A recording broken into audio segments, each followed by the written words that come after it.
On my search to find more bad webcomics, a possible experience with some friends, I found this one called Epic Gamer Comic. Unsurprisingly, this was a satire on other gaming webcomics, most clearly Control-Alt-Delete, as you can tell with the lazy and stilted designs of the characters that don't change much through panels, and direct mentions of this webcomic's characters' faces being similar, which is one of old CAD's biggest criticisms.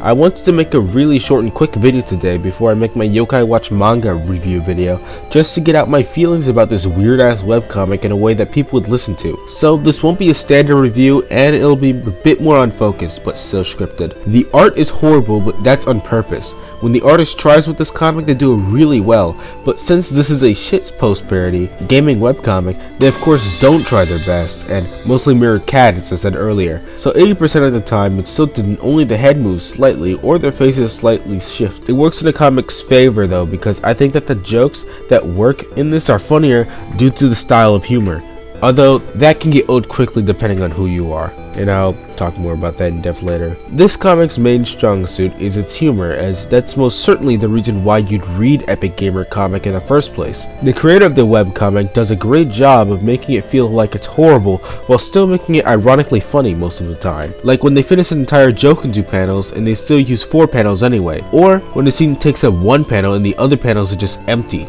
It's usually pretty funny because the joke's not overused as well. Even though most original jokes are funny, I just had a problem with this comic nearing the end since I think it got worse. The biggest problem with this comic though is that through doing all of this ironic humor and stuff, the comic became what it hated. It began using jokes that they originally made fun of for others using, and it slowly turned into a regular gaming webcomic or gag-a-day webcomic about video games with a tinge of irony, rather than what it began as, pure irony. Plus its length might be a bit much for people. I don't get tired of making fun of CAD usually unless it's like absolutely relentless, especially because Control-Alt-Delete is sort of like an inside joke with my friend group since we've all watched the series like tens of times. But it took me around 2.5 hours to fully get done with all of Epic Gamer Comic.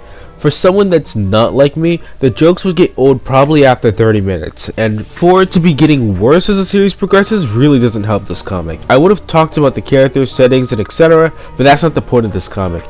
It's here for the ironic entertainment value and a quick laugh, although it's more like a joke that goes on for too long, that inadvertently makes fun of yourself, and you aren't self-aware enough to realize that. So in the end, this parody gaming webcomic ended up becoming the very thing that it hated, and it gets rather old fast if you're a regular person due to its slowly increasing similarities with actual gaming webcomics and lack of self-awareness at times.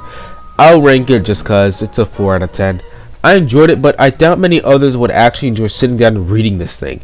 Just something for a quick laugh and nothing more. Stay tuned and subscribe for more review videos.